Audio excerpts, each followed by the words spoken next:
参观完了曾小雅的房子，两个人从万盛花园离开。曾小雅需要回家休息，战月送她回家，然后再得曾二叔夫妻俩告辞，这才回家去。他没有回悠悠山庄，反正七嫂已经见过了，现在也不用再回去，回去也会被他妈赶出来的，还是回自己的小家吧。战月打车回来的，到家后发现了老九的车停在他的院子里。老九怎么有空过来？战月心里嘀咕了几句，人跟着进屋。小管家听到动静，从屋里迎出来。小管家满脸都是笑，对战月说道：八少、宝宝少爷还有贝贝小姐跟着九少过来了。宝宝和贝贝来了呀。战月俊美的脸上马上就有了笑容，越过管家，边往里走边叫喊：贝贝，八叔回来了，快来让八叔抱抱，八叔可想你们了。八叔。正在玩耍的宝贝兄妹俩一前一后跑过来。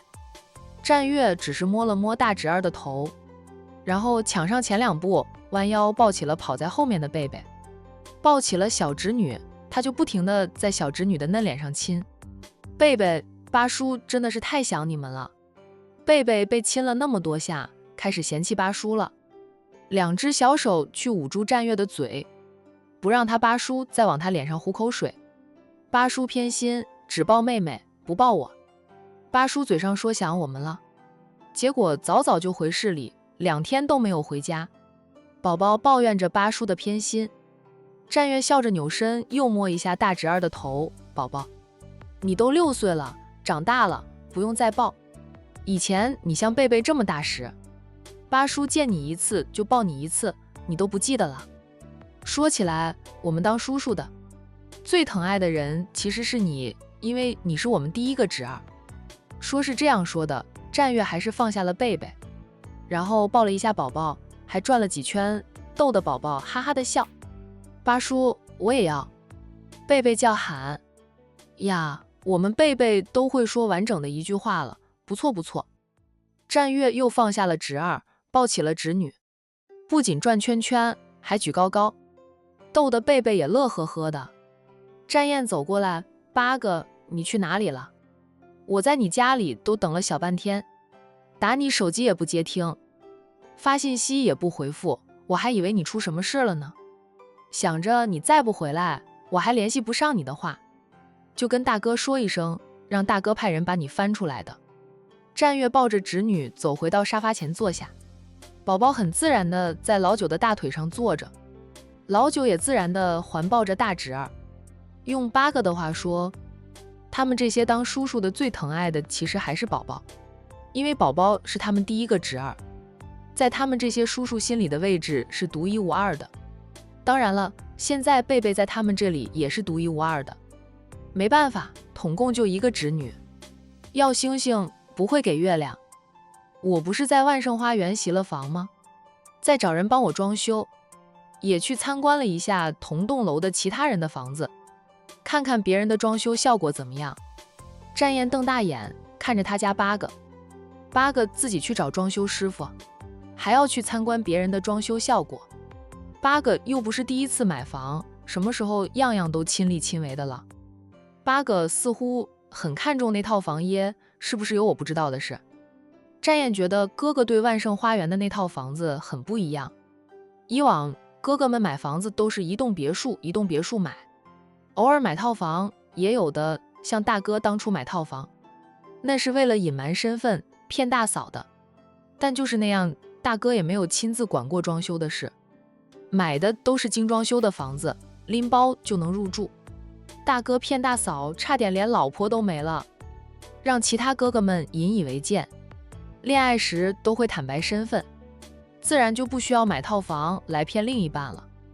所以他就觉得八哥买这套房子有内幕，是你陪着我去看的房，我就是喜欢那里，哪有你不知道的事。战月给小侄女拿吃的，眼神宠溺地看着小家伙，你带着这2小只出来，奶奶知道的吗？别回家了，挨揍哦。老九还年轻，总有点叛逆，有时候会偷偷的带着侄儿们溜到外面去玩，家里长辈不知道的。等长辈知道了，老九回家就得挨揍了。奶奶的拐杖未必会落到老九身上，但是自家亲妈可不会客气。奶奶知道的，被教训了那么多次，我哪有再犯那样的错误？她那是心软，抵挡不住侄儿们的一声声九叔，心软就带着侄儿偷溜出家门玩。挨长辈教训时，小家伙们也会替他求情，不枉他那么疼他们，为他们冒险了。八哥，你那套房子肯定有猫腻，咱们是亲兄弟，还是我陪你去看的房？八哥，你就告诉我吗？我保证帮你保守秘密的。是不是要金屋藏娇？去你的，我怎么会金屋藏娇？说了，我就是喜欢那里的环境，所以买那里的房子。因为我现在还有伤在身，不用上班，闲得无聊就给自己找点事情做一做。以往的房子我都没有管过装修的事，现在想自己亲力亲为，怎么就成了有猫腻？战燕不相信，八哥，你的手都恢复了90%，真要回去上班，并不受影响的。不管是用电脑打字，还是用笔写字，都不受影响。别人不知道，看着八哥双手缠着纱布，以为伤得很重，他可是知道的。八哥只要拆了纱巾，就啥事没有。依他看，八哥就是想偷懒，一直不肯拆纱布，不想回公司上班。没有呀，还很痛的呢，只要我写写字，或者敲敲电脑就会痛。我暂时还不会回去上班，但不上班又很无聊，干脆就自己张罗装修的事，打发一下时间，还能积累装修经验。到时候房子装修好了，你们过来参观一下，以后有需要的哥可以传授经验给你。贝贝听得懂两个叔叔说的话，他轻轻地摸着战越缠着纱巾的手，奶声奶气地问：八叔，还很痛吗？痛呀，贝贝帮八叔吹一吹呗。好。小丫头很认真地帮他八叔吹了一吹2只手，然后说道：贝贝吹了，八叔不痛。战越宠溺地抱紧小家伙：贝贝，你是八叔的女儿就好了。战燕说道：我要告诉大哥，你想抢他的女儿，让你以后都不能抱贝贝了，哈哈，那样我就能多抱几次。战越，你敢去大哥那里胡说八道，小心我揍你。贝贝这么可爱，谁不想她是自己的女儿？别说你不想哈，你只是想不到而已。对，我是想不到，不过我能当叔叔也不错。侄女儿也是女儿吗？我早就把贝贝当成女儿来看待了。战燕又对宝宝说道：宝宝，你带贝贝去玩。九叔，好好盘问一下你八叔，是不是给你们藏了个八婶？九叔，八叔这里要是藏了八婶，我们找一找看看。你八叔都不带回来，咱们找不到的，你放心。若是真有，九叔一定帮你们将八婶找出来，快去玩吧。宝宝笑着答应了，知道九叔是打去八叔的。宝宝带着妹妹出去玩，两位当叔叔的赶紧吩咐人跟着小兄妹俩，叮嘱他们不要跑到别墅外面去。不过有几名保镖都是暗中跟着保护小兄妹俩的，那是战役安排的。明面上也有保镖保护他的一双儿女，暗地里同样有，哪怕是他当爸的亲自带着一双儿女，暗处的保镖都不会离开，一直跟着保护孩子。一是防着绑匪，二是防着媒体，不允许媒体拍到小兄妹俩的正脸。战家的孩子需要等到成年后要进入商界了，才会正式露面，允许媒体拍照报道。小兄妹出去后，战燕坐到了哥哥身边，一手就搭放在哥哥的肩膀上。哥，咱们是亲兄弟，你跟我的年龄相差最少，咱俩应该最好才对。能不能告诉我，你买万盛花园的房子是为了什么？都说了，我是喜欢那里的环境才买的。你要是怀疑八哥藏着私心，你也可以去那里买一套房子。战越拿开了弟弟搭放在自己肩膀上的手。今天这么闲，不用上班吗？偶尔偷一下懒吗？我还是算了，我更喜欢住我的小别墅，觉得空间大一点。套房哪怕是大平层，能活动的空间也就是那一层楼，不像别墅有楼上楼下，还有院子。战月笑道：你是懒，喜欢赖床，不想住的那么远，偷懒也别太久，小心大哥知道了，骂死你。我们像你这般年纪时，都是兢兢业业的，从来不敢偷懒，混成了老油条，对工作得心应手后，才敢偶尔偷懒不回公司。战燕笑道：我是老小，天塌下来都压不到我，那么拼命做什么？钱吗？够花就行。饭吗？够吃就行。我没有野心，也没有天大的目标，就是混吃混喝等死。战月，奶奶听到了能揍你。我这不是在8个面前说吗？不会让奶奶知道的。老太太对老九也是格外照顾一点，管的就没有那么严。再加上前面的孙子都长大成人了，有8个哥哥管着老九，老太太放心，导致老九的性子有点跳脱。毕业出到社会后就完全放开了，不再像在学校那般拼命。用他的话说，他在学校里拼命学习，只是不想丢哥哥们的脸，好不容易毕业了，不想再拼命，压抑着的天性也能完全释放出来。8个，你真不回去养伤？妈就是那样，其实妈还是很心疼你的。不想回去，我这伤也好的七七八八的，没有必要回去养伤。妈看到我就眼睛冒火，还是不回去了。好吧，那我有空就来看你。8个，你这里有什么好吃的？战燕起身去找吃的，自己找，看到有什么适合你吃的，你就吃呗，整天吃，小心吃成了个胖子。战燕笑道：吃成胖子变丑了，没有人喜欢，过几年妈催我婚都催不动，因为没有人喜欢我这个大胖子。老九并没有逗留多久，待了1个小时，便带着侄儿女回老宅去。战月送走了弟弟后，开始自己起草装修方案。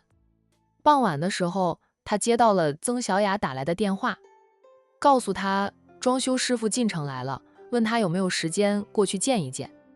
我有时间呀，我现在什么都做不了。曾医生，你和唐师傅说一声，我20分钟后到。在你们家诊所见面是吧？在我家诊所，你也可以请唐师傅吃饭。他匆匆进城来，还没有吃饭，看完你的房子，再赶回去吃饭就很晚了。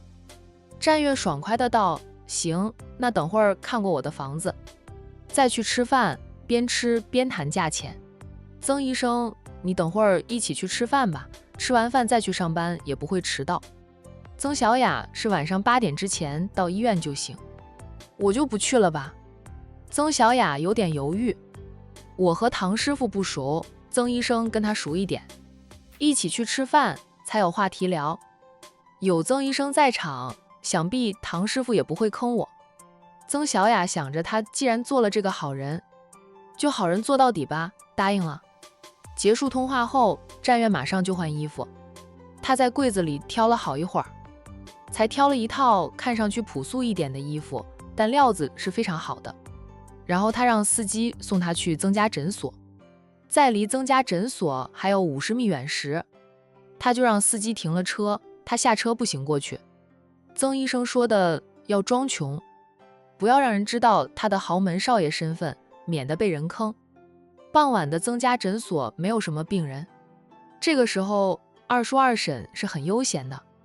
曾小雅最小的堂弟在向他请教数学和物理题，二叔沏了一壶茶，招待着唐师傅，2个人边喝茶边聊天。战月走进诊所，大家都看到他了，二叔便对唐师傅说道：战先生来了，他是我侄女曾经的病人，买的房子恰好在小雅的楼上，他的是大平层，你们做工也好做一点。大平层地方大，对于装修师傅来说，做工是好做，地方太小的，贴砖经常要切砖，功夫相对来说就会多一点。唐师傅笑着，等战月进钱了，二叔便将唐师傅介绍给战月认识，然后他给战月倒了一杯茶，对战月说道：小雅再给他弟弟讲解数学和物理题。战先生稍等片刻。战月看向曾小雅，曾小雅朝他笑笑，叫了他一声，他的小堂弟也有礼貌地叫了一声战哥哥。战月喝了半杯茶，跟唐师傅不熟，对装修的事又不是很懂，暂时还聊不上来，都是二叔和对方聊着。他干脆就起身走过去看曾小雅给堂弟讲解试题，但见少年皱着眉，一副不是很理解的样子。曾小雅见堂弟皱着眉，她有点丧气地问：姐给你讲解了3遍还不懂吗？姐，你讲的我是听得不太明白，还有点云里雾里的感觉，好复杂呀。这2道题就是很复杂，不复杂，没有难度，你也不需要姐给你讲解。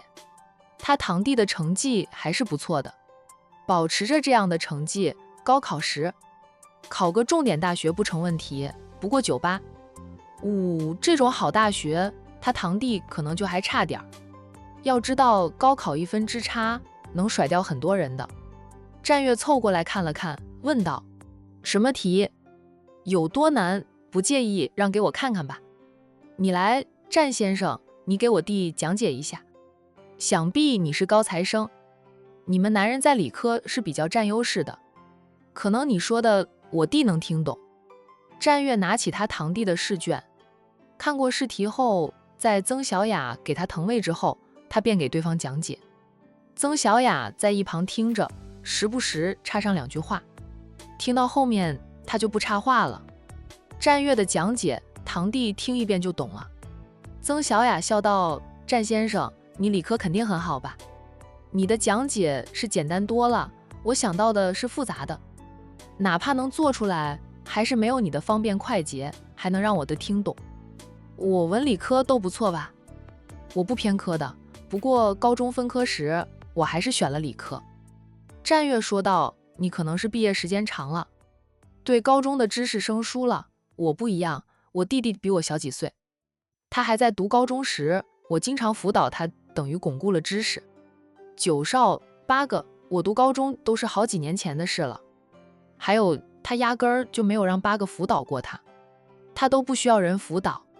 偶尔遇到难题，自己真想不出来，也就是问一下嫂子们，因为嫂子们有耐心，不像哥哥们讲一遍他不懂，哥哥们就瞪他了，一副他是傻瓜。原来如此。曾小雅带着战月走过去，重新坐下喝茶。喝了2杯茶，他便对唐师傅说道：唐师傅，我们现在就去看一下战先生的房子吧，我8点要上班。好。唐师傅放下了茶杯，3个人走出了诊所，边走边说话，没有留意到街道的对面，林健将这一幕尽收眼底。直到3人走远了，林健才敛回视线，眼底有着不甘。他等了这么多年，总算表白了，对曾小雅，他是势在必得的。月华比不得小雅，他不会让任何人抢走小雅的。林健穿过了街道，也往万盛花园走去。那个好战的在万盛花园买房，他也可以在那里买的。现在的他买一套房，随时都有那个能力。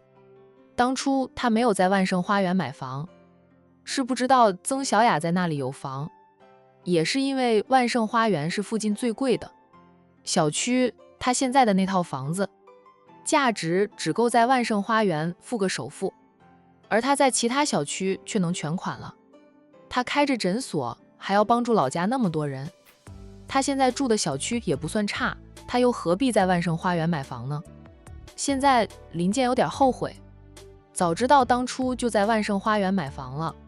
去了售楼部问了一下，知道万盛花园现在除了还有几套大平层，其他户型都没有了，开盘至今早就销得七七八八了，很多住户都装修好入住了，入住率还挺高的。听说这里的物业管理都很好，安全级别也高。他要不是说想买房都进不去，大平层的话比增通户型又要贵一点。林健在心里计算一下自己的存款，觉得他买套大平层的话，存款就很紧张了，到时候家里有什么急事，或者诊所周转不过来，他掏不出钱，那就完蛋了。思来想后，林健终究是放弃了在万盛花园买房的念头。他有点沮丧地从万盛花园出来。他都这么成功了，但在真正的高级小区，他竟然还买不下一套大平层。还是自己的底蕴不行呀，又没有父母托举。他的父母非但托举不了他，还要他养着呢。有病有痛都是他出钱还要出力，因为他是自己当老板，时间自由，不像他的兄弟姐妹打一份死工，天天要上班，时间上不自由。而且他的兄妹收入都不够，他们拼尽全力供他们的儿女读书都压力山大，经常还需要他资助呢。林健清楚地知道以后父母都是指望他的，所以他要找一家势比他好的人和他一起拱着，那样他才能松口气，不用那么大的压力。从万盛花园出来，走到街边了，看到有位店主拿了一张红纸出来，往门身上一贴，那是旺铺转让。林健停下来，他没有能力在万盛花园买一套房，但他可以将他的诊所迁到这条街道来。虽然有跟曾二叔抢患者的嫌疑，却能缩短他和小雅的距离。况且看病凭的是医术，他虽然在这方面下了不少的苦功夫，医术有进步，但跟曾二叔这种行医了几十年的老医生比，还是差很远。就算他将他的诊所迁到这条街道，也抢不走曾家的患者，曾家诊所名声在外吗？这样想着，林健问那位店主：“老板，你这间店要转让吗？”“对啊，要转让，家里老人生病了，需要长期照顾，我们要回去照顾老人，这店铺只能转让。先生想要租店吗？可以聊聊的。我的店和房东签了5年合同的，现在才过去2年，你转过去，还有3年合同，等合同到期了再重新签合同。铺租一般涨得不大，房东还是很地道的。这么多年来，这条街道的租涨得最少最慢，其他街道的铺租涨得快。他们这条街道的大房东听说是真正豪门的，是哪家豪门，他们这些小租客就不是很清楚。